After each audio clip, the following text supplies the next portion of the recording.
नमस्कार। एक बार फिर से मैं आप सभी के सामने उपस्थित हूँ बेहद महत्वपूर्ण टॉपिक के साथ। आज हम बात करने वाले हैं अमेरिका के द्वारा पेश की गई एक आईआरएफ रिपोर्ट की। इस रिपोर्ट में कहा गया था कि भारत जो है यहाँ पर लोगों को धार्मिक स्वतंत्रता नहीं है, भारत धार्मिक गुरुओं को मार रहा है, उनके घरों में घुस करके उनको प्रताड़ित किया जा रहा है। तो इस रिपोर्ट में भारत को एक वैश्विक चिंता का देश घोषित करने की बात की जा रही थी। इसको भारत सरकार ने पूरी तरीके से इस रिपोर्ट को भी खारिज किया है और जो उसके ऊपर एलिगेशन लगाए गए हैं इसके लिए भी उसने कहा है कि ये सारे एलिगेशन झूठे हैं जो भारत के ऊपर लगाए जा रहे हैं और जो ये रिपोर्ट पेश की गई है ये वैश्विक स्तर पर भारत की छवि खराब करने के लिए पेश की गई है। तो इसकी रिपोर्ट को भारत ने क्या किया है, पूरी तरीके से खारिज कर दिया है।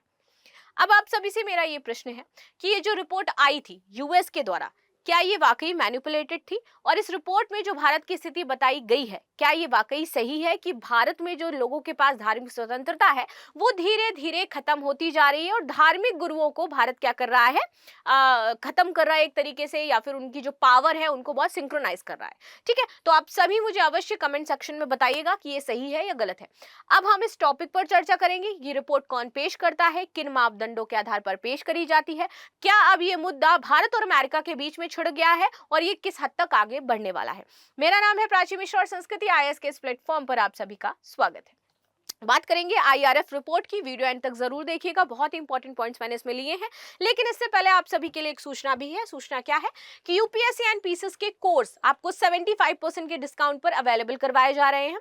तो जो भी बच्चे इसके लिए यानी कोर्स ज्वाइन करना चाहते हैं या फिर प्रिपरेशन की तैयारी करने के लिए शुरुआत कर रहे हैं तो वो कॉन्टेक्ट कर सकते हैं हमारे नंबर पर 9555124124 या फिर हमारी वेबसाइट पर विजिट कर सकते हैं। इसके तहत आपको यूपीएससी एंड पीसीएस के कोर्सेज उपलब्ध होंगे। आ जाते हैं अपनी न्यूज पर।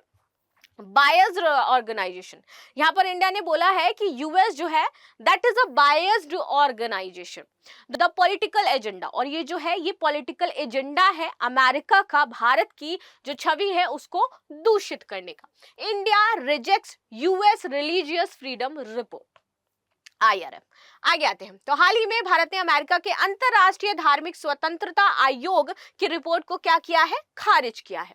विदेश मंत्रालय का क्या कहना है कि ये जो आपकी यूएससीआईआरएफ है इसमें तथ्यों को गलत तरीके से प्रस्तुत किया है। तो हमारे जो विदेश मंत्री हैं, जो हमारा विदेश मंत्रालय, उनके द्वारा ये बात कही गई है। वह भारत के बारे में क्या कर रही है, एक प्रेरित कहानी जो कि गलत है उसको फैला रहे हैं। यूएससीआईआरएफ के बारे में हमारे विचार सर्वविदित हैं। ये एक पक्षपाती संगठन है और जिसका एक राजनीतिक एजेंडा होता है और इसी एजेंडे पर ये आपका संगठन काम कर रहा है और इसकी इस बार कमान या नोक पर कौन है, भारत है। हम इस दुर्भावनापूर्ण रिपोर्ट को अस्वीकार करते हैं या केवल यूएससीआईआरएफ को और बदनाम करने का कार्य करती है। यूएससीआईआरएफ से इस तरह के एजेंडा संचालित प्रयासों को दूर रहने का हम आग्रह करेंगे कि हमें आप अपनी रिपोर्ट्स में कोई भी जगह मत दीजिए। हमें आपसे अप्रूवल की जरूरत नहीं है कि भारत कैसा देश है, भारत के अंदर क्या स्वतंत्रता है धर्मों को या नहीं है।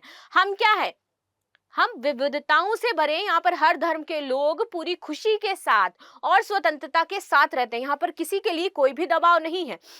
हम हिंदू, मुस्लिम, ईसाई, सिख इसमें कोई भी फर्क नहीं करते हैं। और किस देश में, यहाँ पे बोला गया कि ऐसा कौन सा देश है जहां पर आंतरिक मामलों में कोई उतार चढ़ाव नहीं चलता है। लेकिन इसका मतलब यह नहीं है कि आप पूरी एक तरफा ये कह दिया जाए कि भारत में लोगों को धार्मिक स्वतंत्रता ही नहीं है।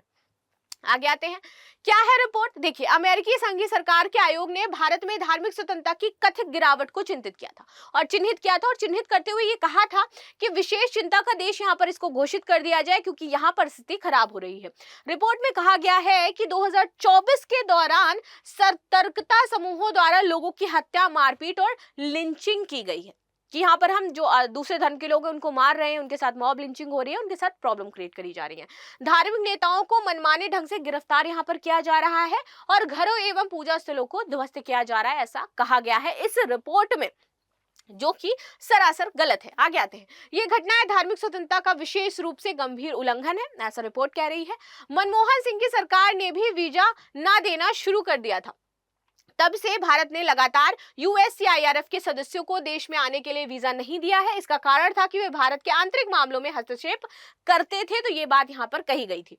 ये रिपोर्ट नागरिक संशोधन अधिनियम, समान नागरिक संहिता और कई राज्य स्तरीय धर्मांतरण और गौ हत्या विरोधी कानूनों सहित धार्मिक अल्पसंख्यकों को लक्षित करने और वंचित करने के लिए भारत के कानून ढांचे में बदलाव और परिवर्तन का यहाँ पर वर्णन करती है कि भारत में जो अभी रिसेंट स्टेप्स लिए गए हैं इनके बारे में बता रही है कि रिसेंट स्टेप्स में कैसे कैसे यहाँ पर प्रॉब्लम्स क्रिएट की गई हैं। अगर हम हिमाचल प्रदेश सरकार की बात करें तो आप देखिए यहाँ पर कुछ कठोर कानून जो है प्रस्ताव रखे गए हैं। यदि हम उत्तराखंड की बात करें तो वहां पर भी कुछ कठोर कानून लागू किए गए हैं, जो कि हम क्या चाहते हैं कि इसमें रिफॉर्म है। हम ये नहीं चाहते हैं कि हम किसी एक धर्म को टैकल करें। अगर हम यूनिफॉर्म सिविल कोड लागू कर रहे हैं तो इसका उद्देश्य ये है कि सभी को संरक्षण मिले। इसका उद्देश्य ये नहीं है कि सिर्फ हिंदुओं को संरक्षण मिले या मुसलमानों को संरक्षण मिले। इससे क्या होगा, दोनों धर्म जो हैं, इवन जितने भी धर्म हैं, सबको संरक्षण मिलेगा। तो यहाँ पर इसी को निशाना बना करके कहा जा रहा है कि जो भारत है ये क्या कर रहा है, मतभेद पैदा कर रहा है धर्मों के बीच में, और उसकी जो नीतियां हैं वो बहुत ही ज्यादा खराब है। राज्य स्तरीय धर्मांतरण की यहाँ पर बात की गई है, तो यहाँ पर धर्मांतरण से संबंधित कानून आपके बहुत सारे राज्यों में है। अभी हाल ही में उत्तर प्रदेश में भी लागू कर दिया है कानून, जहां पे कहा गया यदि आप धर्मांतरण जबरन करवाते हो तो आपको 2 साल या 5 साल तक की कैद हो सकती है, इवन 10 साल की भी हो सकती है, और आपके ऊपर 10 लाख से 1 करोड़ तक का जुर्माना लगाया जा सकता है। ठीक है, तो यहाँ पे इस तरीके के जैसे जैसे स्टेट वाइज कानून आए हैं, इन्होंने उनकी रिपोर्ट्स को लिया, कानूनों को लिया, उससे पीछे क्या उन पे बवाल हुआ उनको लिया और बना करके इन्होंने रिपोर्ट पेश कर दी है इस आधार पर।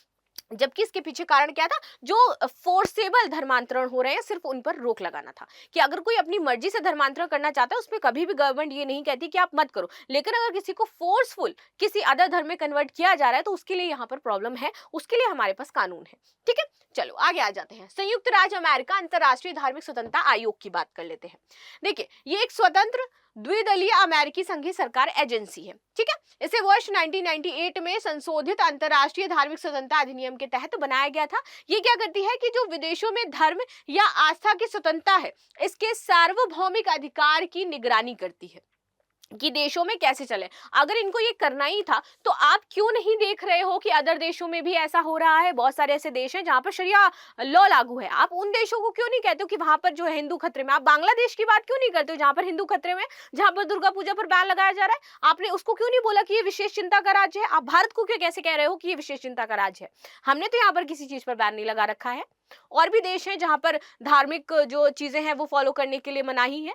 और भी देश हैं जहां पर, अगर बात करूं मैं अभी वर्तमान में अफगानिस्तान की तालिबान सरकार है, वहां पर ये बोला जाता है आप किसी भी धर्म के हो, लेकिन जो शरिया लॉ के अकॉर्डिंग कानून है वो सभी महिलाओं को पालित करने होंगे, चाहे वो हिंदू हो, चाहे वो मुस्लिम हो, चाहे वो कोई भी हो। अगर आप महिला हो तो आपको फॉलो करना पड़ेगा। आप ऐसे क्यों नहीं बताते हो। संडे को मैं एक व्लॉग देख रही थी, एक लड़की का व्लॉग था, वो पूरा वर्ल्ड घूमती है। तो वर्ल्ड में वो कहाँ गई थी, शायद मिडिल ईस्ट की कोई कंट्री थी, विच इज अभी मेरे को याद नहीं कौन सी कंट्री थी, जॉर्डन, हाँ लेकिन कोई कंट्री थी, मिडिल ईस्ट की थी। तो वहां पर वो गई थी, तो उसको जबरदस्ती वहां पे नकाब पहना दिया। उसका जो गाइड था उसने जबरदस्ती नकाब पहना दिया उस लड़की को। उसके बाद बहुत ज्यादा उसमें नीचे कमेंट्स लिखे गए थे कि दैट इज रॉन्ग और ऐसा नहीं करना चाहिए। तो फाइनली शायद वो वीडियो कुछ दिन बाद उसने डिलीट भी कर दिया। तो आपको ये देखने को मिलेगा कि कैसे वहां पर एक जो कल्चर है वो अपनी कल्चर को बहुत ही स्ट्रिक्टली फॉलो करवाते हैं। हम तो किसी से नहीं कहते ना कि तुम टीका लगा करके घूमो, नहीं कहते हैं ना। तो इस तरीके से हमारा सुप्रीम कोर्ट भी है, उसने भी हिजाब पर बैन जो बात कही गई थी कि स्कूल में नहीं पहन के आना, तो उसने बोला कि ये गलत है। आप किसी को ये नहीं कह सकते हो फोर्सफुली कि आप ये नहीं करोगे या ऐसा नहीं करोगे। ठीक है, तो इस तरीके से यहाँ पर बातें कही गई हैं। तो हमारा सुप्रीम कोर्ट भी ये नहीं कहता कि किसी धर्म को लेकर के वो यहाँ पर फैसला सुनाएगा। तो इसी तरीके से यहाँ पर बात कहेगी कि आप गलत तरीके से हमारे जो देश है उसको पोर्ट्रे कर रहे हो पूरे वर्ल्ड में। राष्ट्रपति, विदेश मंत्री और कांग्रेस की नीतिगत सिफारिशें करता है और इन सिफारिशों के क्रियान्वयन पर ये क्या करता है, नजर रखता है। भारत में यदि बात की जाए धार्मिक स्वतंत्रता की, तो भारत में प्रत्येक नागरिक को अधिकार है कि वह अपनी पसंद के धर्म का प्रचार और प्रसार कर सकता है और अभ्यास करने के लिए पूरी तरीके से स्वतंत्र है, उसको कोई मनाही नहीं है। और ये आता है हमारे आर्टिकल 25 में, जिसमें कहा गया है कि वे धार्मिक स्वतंत्रता को बढ़ावा दे सकते हैं और इसमें किसी भी धर्म को स्वतंत्र रूप से मानने, अभ्यास करने और प्रचार करने का उन्हें अधिकार है। अनुच्छेद 26 क्या कहता है कि ये धार्मिक मामलों के प्रबंधन में स्वतंत्रता देता है कि कैसे आपको उसमें उसका प्रबंधन करना है। अनुच्छेद 27 क्या कहता है कि ये किसी धर्म विशेष के प्रचार के लिए करों के भुगतान के रूप में स्वतंत्रता निर्धारित करता है। और आर्टिकल 28 हमारा कहता है कि कुछ शैक्षणिक संस्थानों में धार्मिक शिक्षा और धार्मिक पूजा में उपस्थिति होने की स्वतंत्रता देता है। तो अभी यहाँ पे ये जो कहा गया है, इन्होंने जो रिपोर्ट ली है वो ये भी ले सकते हैं, क्योंकि मदरसे बंद किए गए हैं हाल ही में। भारत में बहुत सारे मदरसे बंद किए गए हैं। यूपी में मदरसे 215 के आसपास बंद कर दिए गए। रीजन ये था कि उनके पास मान्यता नहीं थी, उनके पास वो जगह उन्होंने निर्धारित नहीं करी थी सेफ्टी पर्पसेस से। कई सारे मदरसे ऐसे थे जहां पर बेसिकली अपने धर्म को लेकर के कुछ ऐसी कट्टरपंथी सिखाई जा रही थी। उनको इतना एग्रेसिव बनाया जा रहा था, तो उसके पीछे ये कारण थे कि उनको बंद किया गया। इसका मतलब ये नहीं कि भारत में किसी धर्म को लेकर किस तरीके से बहुत ज्यादा पाबंदियां लगाई जा रही हैं। लास्ट में आपके लिए क्वेश्चन है और आपकी राय मेरे लिए बहुत ही ज्यादा महत्वपूर्ण हो जाती है, क्योंकि आप एक एस्पिरेंट है और आपके सोच से समझने का दायरा बहुत बड़ा है। तो आप इस मुद्दे पर क्या कहना चाहते हैं मुझे अवश्य बताइएगा। एंड में क्वेश्चन है, इसका आंसर भी जरूर दीजिएगा कि भारत ने किस देश के अंतरराष्ट्रीय धार्मिक स्वतंत्रता आयोग की रिपोर्ट को खारिज किया है? चीन, अमेरिका, रूस और पाकिस्तान। तो मिलते हैं हम नेक्स्ट क्लास में, तब तक के लिए धन्यवाद। लाइक शेयर सब्सक्राइब करना बिल्कुल भी ना भूलें and thank you so much.